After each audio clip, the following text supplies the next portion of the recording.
Hi, it's Christy and welcome back to Loving an Addict. Today we are going to talk about when my son went to court. And I wanted to start this video out just a little bit different and let people know that this has been really difficult for me to come back and do this. I used to make these and it seemed easier. Now it seems really personal and sometimes kind of hard to expose everything out there, but I am looking at this epidemic and what so many mothers are going through, and I am not here to condone addiction, but I'm here to maybe open some people's minds and let them see the struggle that these people actually go through and how one poor decision can lead to a lifetime of fighting a disease, and that they can often go to multiple rehabs or be arrested multiple times and they still can't quit using. So I just kind of want to share the other side and what goes on. I want to share that I have a very open son. We have long discussions, and I can guarantee you that there may be moments of pleasure and moments of happiness, but the disappointment and the hurt and the defeat that he feels makes it really hard for somebody to keep fighting. And there are parts of him that I really admire because he's always pretty positive and he's a fun person to be around. He's not a stupid person. He's made stupid mistakes, and I know so many of you moms are in the same boat that I'm in, so I'm going to keep sharing my stories, and I'm hoping that we can all kind of be here to support each other. I don't know if people are aware, but like last year there was 96,700 overdoses, and they can't just all be bad people. I mean, we have a problem, and I'm going to make it my goal to keep making these videos and have somebody really important in my life who has done everything in their power to help me and encourage me to do these, because they know it's my passion. And I have really just kind of wanted to back away and not put it all out there, but I want to thank my friend. You are so appreciated and loved. Thank you. Before court, the public defender was arranging some things where some people could put in like an offer and try to get into a sober living, but it had to be one that you stayed in. And my son wanted me to check it out. You know, anybody would prefer to go to sober living, or not sober living, excuse me, rehab versus going to prison. So I checked them out with high hopes, hoping that we'll find something else. And the more I discovered, it was actually a sober living house, and they were doing some classes in it. And I had heard from a couple different people that there was drug activity going on. Well, I had never seen my son in a situation like he was in. He'd never been this bad. And with good conscience, I couldn't say this will be it. So I'm searching, I'm looking around, and I found a place called Brick House Recovery. And instantly, when I started talking to the guy that had answered there was such a connection. So understanding, very helpful, great to work with, and I love their concept. I love the way they do everything. I knew it wasn't going to work because they're outpatient, and this isn't something that my son could be in. He had to be in a place where you stayed. So I wanted to share, somebody had given me this book. It's Unhooked, and it is by the guy who runs Brick House Recovery. And I know he has a place in Utah. I know he has one in Meridian, Idaho, and one in Coeur d'Alene. And oh my gosh, what a storyteller. I couldn't put the book down. It talks about the struggles he went through, multiple rehabs, if you don't know how bad it is and what people are up against and fighting, read this book. If you're a mom that wants comfort, read this book. I don't know, he goes into detail about his life, and his family members, a few of his family members speak on what they went through, because it really is a family disease. And I want you to know, they don't know who I am. I'm not affiliated with them at all. I was just very impressed. And I know as moms, we're trying to find so many different places and find all these dead ends. And so if this is something that would work for you, I would highly recommend it. I know they have early classes and later ones, so it could work around if somebody had schooling or had a job. So anyway, I just thought I'd throw that in there. So the day of court, oh, and before that, I had to have the conversation with my son when he called, with the high hopes that I would recommend somewhere. And I said, you know, I checked it out, and I told him everything that I just told you guys, and I said, I can't suggest that. You'll die. He was very quiet. He sat there for a few minutes, and he said, you know, you're probably right. I trust your opinion. Let's go to court and let's see what happens. So the day of court, I'm feeling pretty alone. I am feeling kind of like I've just lost everything. My oldest son and family moved out of state in April, and I don't know. I felt very alone, and I got there. And usually I can find a place somewhere at the courthouse, like up front, but it was full. And so you can usually go in the parking garage and find something pretty close.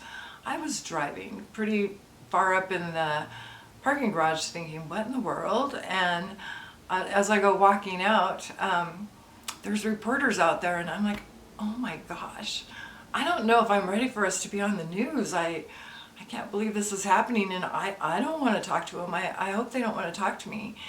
And there's security, much more security than usual. And I have to tell you that later I found out that it was the first day of trial for Lori Daybell. So it wasn't us. We weren't that important. Anyway, I just thought I'd share that with you. So I get into court, and oh my gosh, Crystal, the mother of my son's daughter, showed up, and that meant everything to me. She sat right by my side. I don't know why I get emotional. She sat right by my side. She had her arm around me. She knows me. She knows where my heart's at. And I am so grateful for this woman in my life. She's always been there. We've kept a really close relationship. She's made it possible for me to spend time with my granddaughter, and I'm just very, very blessed to have her in my life. Also, people could write character letters, and he had met a guy at the Walker Center, and they were roommates there, and they just became really good friends. And this man went on with his wife, got himself together. He runs a sober living in Boise, and it's just for men. And you know, he follows the rules. So if you're looking for someplace, let me know. I don't know if he has openings, but I know he keeps it clean, because my son was at the point where he had to let him go. And it didn't ruin their friendship, and this guy still wrote a character letter for my son. And I have enormous respect for this man. He also had a really good friend. It had been his best friend since he was a little boy, and they were just fun to see coming down the road. They were giggly, and my oldest son would be like, oh my gosh, look, here comes Dumb and Dumber. And they were just giggly, and both of them are highly intelligent.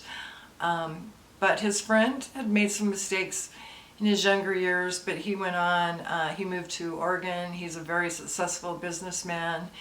He had checked in on my son so much. He had been his voice of reason. He financially helped him before he could get a job. You still have to get like deodorant and toothpaste. I think the toothpaste they give you would be like in a little packet. And there's just a lot of added items that they get from something called commissary, and they pay for phone calls. It all adds up. And I'm so grateful for his best friend. He actually was calling me all the time to check in on me. And there was another time, it was Mother's Day, and bear in mind my son's in prison, his best friend's in Oregon, and my son was working and sent him the money, and somehow they orchestrated from my son in prison, from his best friend in Oregon, that I had flowers delivered on Mother's Day for my son. So, I mean, I think I put that on my Facebook, and yeah, there's a love there, and I think it's so important for me that people, they see beyond, just that addict, that person with all the problems, and maybe they realize that underneath there is somebody really special. And they start feeling pretty defeated and pretty beat up when they don't even know why they can't quit, and they've been to rehabs, they've been to jail, they've been to prison. Their self-esteem isn't going to be really high. And I think the saddest thing for me is he's an intelligent, lovable guy, and I'm sure you guys all know what I'm talking about.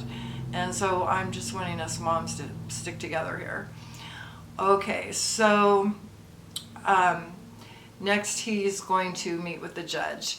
Now I have to say this judge was a drug court judge, which he'd never been before. And so I was shocked. It was a lady judge, and she was very kind, she was very compassionate, she was very firm, and she was very aware of addiction. That's what she deals with. And I was a little worried because when he went up there, and one of the things I love about him, he's a straight shooter. He talked about everything that had happened. He talked to her quite a bit about fentanyl and how that was replacing a lot of drugs. And, nobody talks about fentanyl to the judge. I mean, most people, they were set up, or somebody left something in their car, or I don't know. He just was such a straight shooter that I was worried. But she didn't look surprised.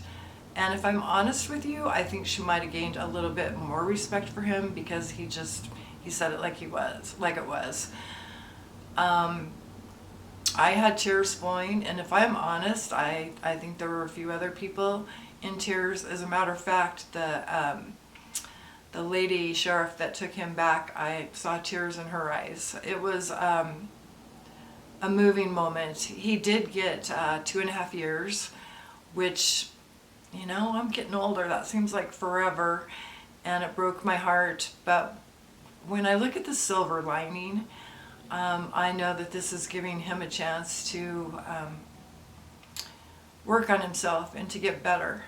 And he's always told me that, we've got this much more time. Like, we've got another Christmas to go through. We've got our birthdays, and our birthdays are 4 days apart. So I don't know, that's always been special to us. And he always refers to it as how much more time we have. And he's absolutely right, because a part of my heart is behind that fence too. And I am just hoping that part of my heart is getting stronger, is finding himself, and can come out and be the man he's always meant to be. So I think I just want to finish it up by telling everybody to hang in there. I'm going to keep telling you stories, and I'm probably going to cry through a lot of them, but I'd love to see you here, and I think we all need to support each other. So I will see you all in the next video. Thanks so much.